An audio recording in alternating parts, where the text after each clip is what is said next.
सभी का अपने YouTube चैनल पर हार्दिक स्वागत है। इस वीडियो में हम बात करने वाले हैं स्टूडेंट की लापरवाही के बारे में, जिसका खामियाजा स्टूडेंट को ही भुगतना पड़ेगा।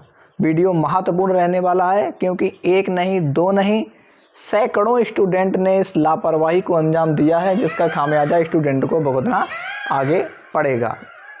वीडियो को लाइक करें, शेयर करें और अभी तक चैनल को सब्सक्राइब नहीं किए हैं तो तुरंत सब्सक्राइब कर लें। बेल आइकन के साथ साथ ऑल के बटन पर क्लिक कर लें, जिससे कि सारी इन्फॉर्मेशन आपके पास सबसे पहले और फ्री में पहुंचती रहे। तो चलिए फ्रेंड्स, वीडियो को स्टार्ट करते हैं।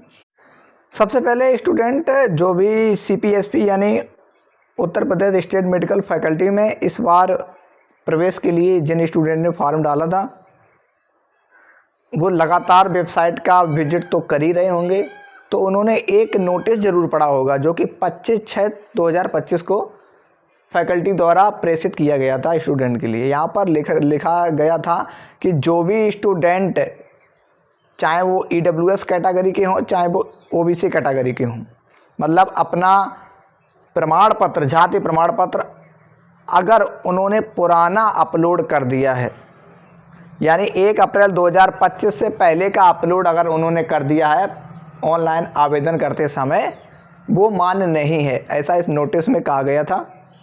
इसलिए स्टूडेंट को एक मौका दिया गया था कि 3 जुलाई से लेकर 6 जुलाई के मध्य अपना नया कास्ट सर्टिफिकेट वेबसाइट पर जाकर अपलोड कर सकते हैं। अगर ऐसा नहीं किया जाएगा तो उन्हें अनारक्षित यानी जनरल कैटेगरी में माना जाएगा, यानी उनकी जो कैटेगरी, चाहे वो किसी कैटेगरी की हो, चाहे वो SC हो, चाहे वो ST हो, चाहे वो OBC हो या फिर EWS हो। यहाँ पर जितने भी इस नोटिस में कहा गया था, जिन भी जातियों के बारे में, कम्युनिटी कैटेगरी के बारे में कहा गया था, उन्हें स्पष्ट कहा गया था कि अगर आपने 1 अप्रैल 2025 से पहले का अपना कास्ट सर्टिफिकेट अपलोड किया है तो वो मान्य नहीं होगा, और आपको समय दिया गया था 3 जुलाई से लेकर 6 जुलाई के मध्य, इसमें आप अपना नया सर्टिफिकेट बनवाकर आपको अपलोड करना था। अगर स्टूडेंट ने ऐसा नहीं किया, यहाँ पर स्पष्ट कहा गया था कि अगर ऐसा नहीं किया तो आपकी जिम्मेदारी आपकी स्वयं की होगी और आपको जनरल कैटेगरी में माना जाएगा। तो लापरवाही का नतीजा क्या हुआ, ये हम आपको दिखा देते हैं। तो ये रहा स्टूडेंट की लापरवाही का नतीजा। देखा लापरवाही का नतीजा, ये देखिएगा यहाँ पर काफ़ी सारे, एक नहीं दो नहीं, आपको बता देते हैं कि यहाँ पर लगभग 1704 स्टूडेंट, संख्या सैकड़ों में है, 1704 स्टूडेंट, और कह सकते हैं कि जितने भी स्टूडेंट ने आवेदन किया है इसका काफ़ी परसेंटेज स्टूडेंट की कैटेगरी यहाँ पर चेंज हो गई है स्टूडेंट की लापरवाही के बारे में के लिए। उन्होंने जो लापरवाही दिखाई, जो कमियां थीं, उनको दिए गए समय पर अगर सही नहीं किया, यही कारण था कि उनको ऐसा रिजल्ट देखने को मिला। अब रिजल्ट क्या हुआ, आपकी कैटेगरी चेंज हो गई है। अब स्टूडेंट कहेगा कि कैटेगरी चेंज होने से क्या होगा, तो बहुत कुछ होगा, और इनमें से जिन भी स्टूडेंट की कैटेगरी चेंज हुई है, इनमें से हो सकता है कि लगभग 70% तक स्टूडेंट को उनका कोर्स ना मिले, जो भी डिप्लोमा कोर्सेज वो करना चाहते हैं। ऐसा मैं क्यों कह रहा हूँ, यहाँ पर देखिएगा आपका एप्लीकेशन सीक्वेंस नंबर दिया गया है, एप्लीकेंट का नाम दिया गया है, फादर्स का नाम दिया और रिमार्क भी दिए गए। आपकी कैटेगरी चेंज टू यानी from OBC to general, OBC से जनरल हो गई है। देखिएगा OBC से जनरल हो गए। इतने सारे स्टूडेंट हैं जो OBC कैटेगरी से जनरल कैटेगरी में भेज दिए गए हैं। ये देखिए लगातार जितने लिस्ट है उनमें ये देखिए एक आध तो यहाँ पर SC कैटेगरी टू जनरल, यहाँ पर आप देख सकते हैं 269 फ्रॉम SC टू जनरल। ये देखिएगा SC to general, OBC to general, SC to general, OBC to general, ऐसे बहुत सैकड़ों स्टूडेंट है। पूरी लिस्ट आपको यहाँ पर प्रोवाइड की गई है चैनल के द्वारा, जो भी स्टूडेंट का यहाँ पर कैटेगरी चेंज हुई है। तो अगर आपकी कैटेगरी चेंज हुई है या नहीं हुई है, आप तुरंत देख सकते हैं। जो भी लिस्ट है आपको, आपकी सुविधा के लिए ये लिस्ट आपको इस वीडियो के डिस्क्रिप्शन बॉक्स में प्रोवाइड करा दी गई है। वहाँ पर क्लिक करके इसको डाउनलोड कर लीजिएगा और अपना नाम सर्च कर लीजिएगा, अपना एप्लीकेशन नंबर इत्यादि डालकर कि कहीं आपकी कैटेगरी तो चेंज नहीं हो गई है। अब कैटेगरी चेंज होने का खामियाजा स्टूडेंट को भुगतना पड़ेगा, ये हम आपको एग्जाम्पल से समझा देते हैं। जैसा कि आप भी जानते हैं, अगर जो नहीं जानते हैं उनको के लिए बता दें कि आपको यहाँ पर आरक्षण की सुविधा मिलती है जो भी आपकी कैटेगरी है। और अक्सर ये देखा गया है और हमेशा से लगभग पिछले 4-5 सालों से जब से हम ये वीडियो बना रहे हैं Uttar Pradesh state medical faculty से रिलेटेड, तो अक्सर ये देखा गया है कि आपको जो सीट आरक्षित होती है आपकी 10th और 12th की परसेंटेज के साथ साथ आपकी जो कैटेगरी है बहुत बड़ा रोल प्ले करती है आपको आपका मनपसंद डिप्लोमा कोर्सेज दिलवाने में।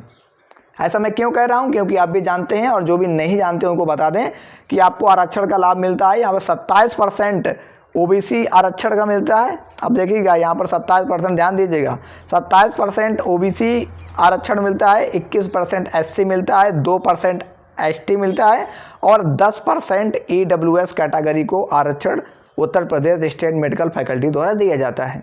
यानी टोटल जो आरक्षण हो जाता है वो 60% हो जाता है। केवल 40% सीटें जनरल विदाउट ईडब्ल्यूएस कैटेगरी में बाकी बचती हैं।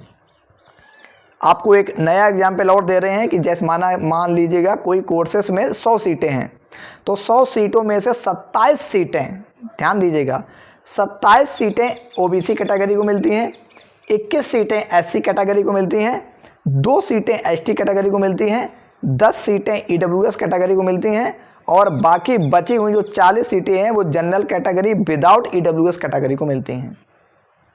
तो आप समझ जाइएगा कि आपकी जो कैटेगरी चेंज हुई है इसका बड़ा खामियाजा आपको भुगतना पड़ेगा, क्योंकि इनमें से जो भी स्टूडेंट की कैटेगरी चेंज हुई है ऐसा नहीं होगा कि सबके परसेंटेज 90+90, 92+92 या 88+88, या कह सकते हैं कि लगभग 170 से 180 के बीच में बहुत कम ही ऐसे स्टूडेंट होंगे जिनके परसेंटेज 10th और 12th को मिलाकर 170 और 180 के बीच होगा।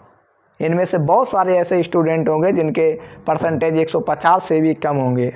ऐसे स्टूडेंट को इस आरक्षण का लाभ नहीं मिलेगा। आप समझ जाइए इस बात को, क्योंकि अगर आपने थोड़ी सी सजगता दिखाई होती, फैकल्टी द्वारा दिए गए दिशा निर्देशों का पालन किया होता और आपने जो भी गलत सर्टिफिकेट अपलोड कर दिया या पुराना सर्टिफिकेट अपलोड कर दिया है उसके बाद दिए गए समय पर अगर आपने नया अपना कैटेगरी सर्टिफिकेट अपलोड किया होता तो आपकी कैटेगरी वही रहती जिस कैटेगरी के आप हैं।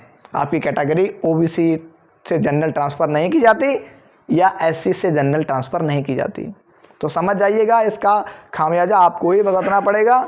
आपकी जो इनमें से जो ओबीसी कैटेगरी है उनको सबसे ज़्यादा खामियाजा भुगतना पड़ेगा, क्योंकि उन्हें 27% आरक्षण मिलता है। यानी 100 में से अगर 100 सीटें हैं केवल कोई कोर्सेस में माना गई तो 27 सीटें ओबीसी कैटेगरी को मिलती। अगर ओबीसी वाला जनरल में आ गया तो जनरल वाला भी जनरल में फाइट करेगा और ओबीसी वाले स्टूडेंट भी जनरल में फाइट करेंगे। तो समझ जाइएगा कि बहुत बड़ी फाइट होने वाली है विदाउट ईडब्ल्यूएस जनरल कैटेगरी में। इसकी परसेंटेज इस बार बहुत ज़्यादा रहने वाली है।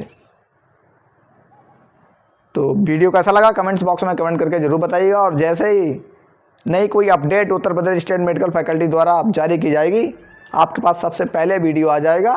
लेकिन इस बात का आगे विभिन्न परीक्षाओं में ध्यान रखें कि जो भी आपको दिशा निर्देश दिए जाएँ उनका समय से पालन करें, अन्यथा आपको इसका खामियाजा भुगतना पड़ेगा।